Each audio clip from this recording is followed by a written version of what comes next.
কদিন ধরেই বিভিন্ন গাছ বসানো আমি আমার ছাদ বাগানে দেখাচ্ছি। এই সব ঢেঁড়স গাছ আপনাদের চোখের সামনেই কিন্তু বড় হলো। আবার এখানে দেখুন, আমি বলেছিলাম এইখানে ঢেঁড়স আবার দানা দিয়েছি। এই যে ঢেঁড়সের দানাগুলো ফুটে বেরোচ্ছে, এই যে ফুটে বেরোচ্ছে, এই যে। আর এইভাবে কিন্তু আমরা গাছ করতেই পারি সবাই, যে কেউ। এই দেখুন এখানে ঢেঁড়স হয়েছে। যতই ছোট ঢেঁড়স হোক, আমাদের যেহেতু নিজেদের ছাদ থেকেই আমরা পাচ্ছি, নিজেদের গাছ থেকেই পাচ্ছি, নিজেদের হাতে তৈরি গাছ থেকে, তাই এইগুলোর মূল্য কিন্তু আমাদের কাছে অনেক বেশি।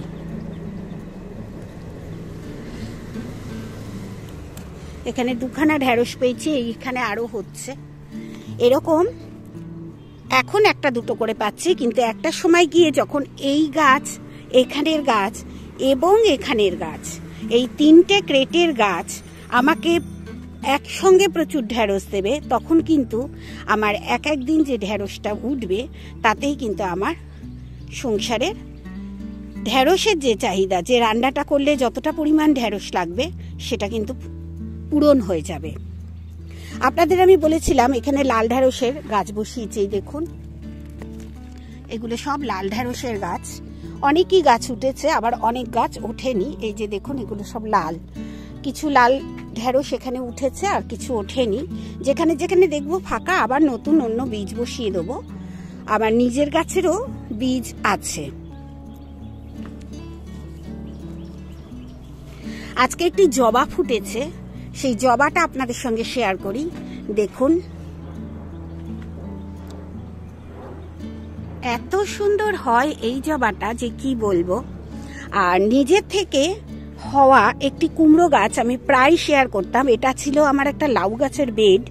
এতে কিন্তু আমি আরো অন্য কোনো সার দিইনি। লাউ গাছের বেডেই না একটা কুমড়ো গাছ উঠেছিল। আপনাদের সঙ্গে আমি শেয়ার করছিলাম বারবার যে নিজের থেকে উঠেছে। এই দেখুন, তাতে কড়া পড়ছে, নতুন কড়া পড়ছে। এগুলো কিন্তু ভীষণ আনন্দ যে নিজের থেকে হওয়া গাছেও কিন্তু ফল দেবে। আর যদি ওই ফলটা দেয়, আপনারা তো নিশ্চয়ই দেখবেন।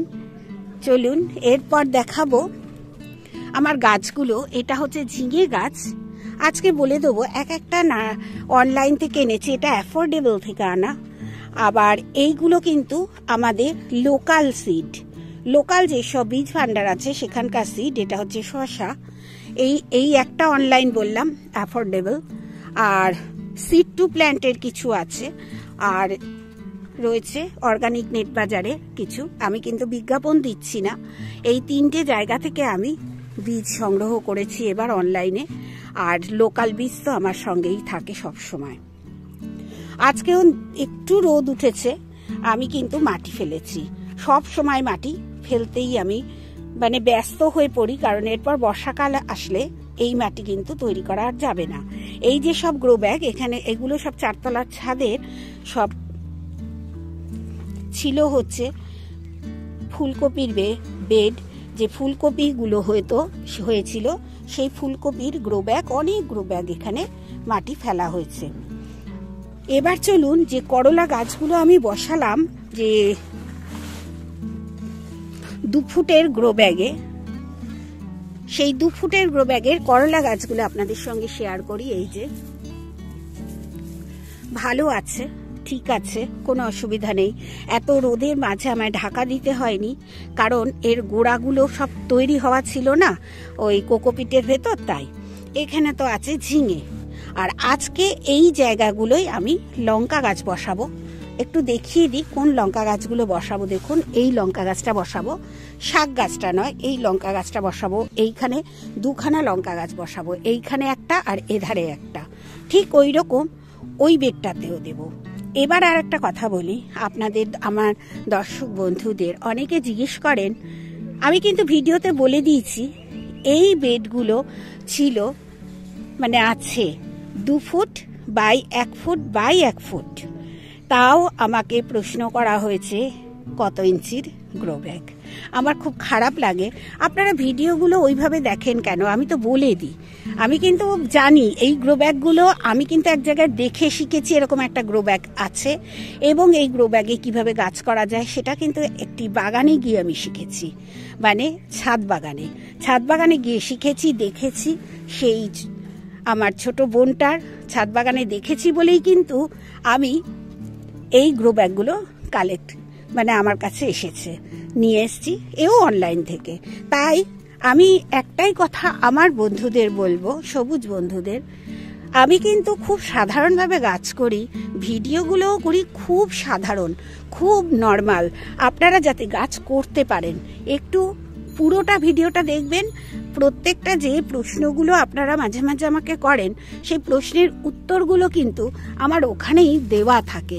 এই দেখুন কোথায় ঝিঙে হয়েছে, আমার কিন্তু প্রশ্নের উত্তরগুলো সব দেওয়া থাকে, এবং আপনারা প্রায় পুরো ভিডিওটা না দেখে আমাকে কমেন্ট করেন যে এই রকম গ্রো ব্যাগের সাইজ, কোথা থেকে বীজ এনেছি।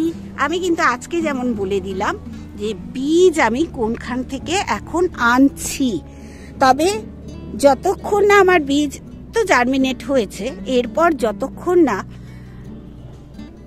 ফসল দেবে, পরিপূর্ণ ফসল পাবো, ততক্ষণ কিন্তু আমি আপনাদের কিনতে বলবো না। আমি আগে দেখে নিই পরিপূর্ণ ফসলটা হয় কিনা, তারপর আপনারা কিনবেন, নিশ্চয়ই কিনবেন। আমি যদি সুন্দর করে ওই বীজ দিয়ে গাছ করতে পারি, আপনারাও করতে পারবেন। তাই বলবো একটু ধৈর্য ধরুন, আমি দেখি আমার কতটা মানে ওই বীজ থেকে আমি সাকসেস পাই, তখন আপনাদের বলে দেবো এই বীজগুলো এইখান থেকে নিতে পারেন। সবজির বীজ আমরাও সবাই পছন্দ করি। অনেকে তো হতাশই হয়ে যাচ্ছেন যে আমার হচ্ছে না, হবে, আমিও এরকম হতাশ একদিন হয়েছি। হবে, ঠিক হবে। আপনারা একটুখানি ধৈর্য ধরুন, শুধু আর কিচ্ছু লাগবে না, শুধু ধৈর্য। এখানে দেখুন আমি কিন্তু কি হয়েছে, এই বীজটা কিন্তু আমি অনেক বসিয়েছিলাম কিন্তু হয়নি, তার জন্য আমি কিন্তু দুঃখ পাইনি, আবার নতুন করে বীজ দিয়েছি। এই দেখুন এখন জার্মিনেট হচ্ছে, এখানে এধারে এইটা হয়েছে, এখানেও হওয়ার কথা। অনেক বীজ দিয়েছি যেহেতু এখানেও হওয়ার কথা, কিন্তু এখানে নেই। তা এরকম খুঁজে দেখলে কিংবা গাছটা আর একটু বড় হলেই দেখুন এখানে একটা হয়েছে, এই যে এখানে একটা হয়েছে, তা এরকম ছোট ছোট হয়েছে, এই ভেতরে হয়েছে। তা একটু ধৈর্য ধরতে তো হবেই, ধৈর্য না ধরলে আপনারা গাছ করবেন কি করে বলুন তো? একটা ফুল গাছ আমার কাছে অনেক দিন আছে, প্রায় 4 বছর, এখনো পর্যন্ত ফুল দেয়নি। আমি একটি নার্সারি থেকে নিয়ে এসেছিলাম। চলুন দেখাই আমি গাছটা। এই যে গাছটা দেখছেন, এই গাছটা আমি একটি নার্সারি থেকে নিয়ে এসেছিলাম। দেখুন এখানে দুখানা গাছ আছে, এই একটা গাছ আর এই গাছটা, দুটো গাছেই কিন্তু আমার ফুল আজ 4 বছর ধরে দেয়নি। তার জন্য কিন্তু গাছটাকে আমি ফেলেও দিইনি, এখানেই লতিয়ে এধার ওধার চলে যাচ্ছে, থাক, কোনো অসুবিধা নেই।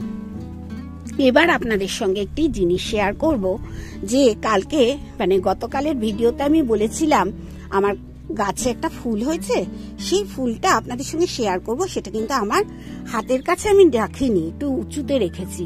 সেই ফুলটা তো আপনাদের দেখাতে ভুলেই গেছি।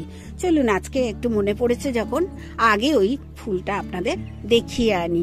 দেখুন কি সুন্দর অ্যাডিনিয়াম হয়েছে, এর কডেক্সটাও কিন্তু খুব সুন্দর। এই যে দেখুন,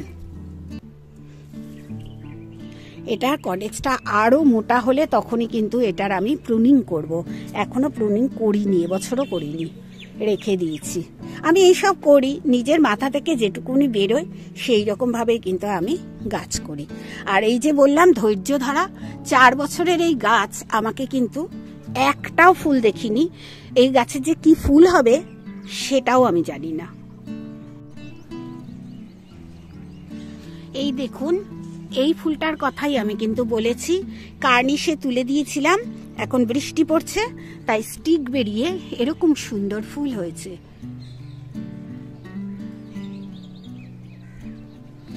এই গাছে না দিয়েছি জল, না দিয়েছি ওষুধ, না দিয়েছি খাবার, নিজের থেকে হয়।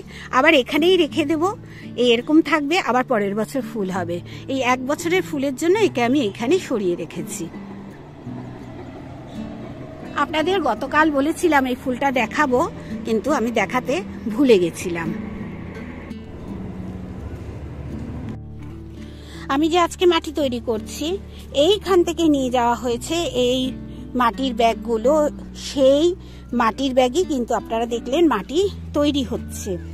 আর খুব সাধারণভাবে মাটি তৈরি করে নেব, একটু চুন, একটু গোবর সার দিয়ে। আর একটা ফুলকপি দেখায় কত বড় হয়েছে, আমিও ভাবতে পারিনি। দেখুন ফুলকপিটা সুন্দর হয়েছে। আর যেদিন খুব ঝড় হয়েছে সেদিনটা আমার অনেক লেবু নষ্ট হয়ে গেছে। এই গাছটা খুব খারাপ লাগে, খারাপ লেগেও কিছু নেই। প্রকৃতির খেয়াল আর প্রকৃতির খেলা, তার সঙ্গে মানিয়ে গুছিয়ে আমাদের বাগান করা। একটা আনারস গাছ এখানে হয়েছে, একটু শেয়ার করি, অনেকদিন শেয়ার করা হয়নি। এই দেখুন,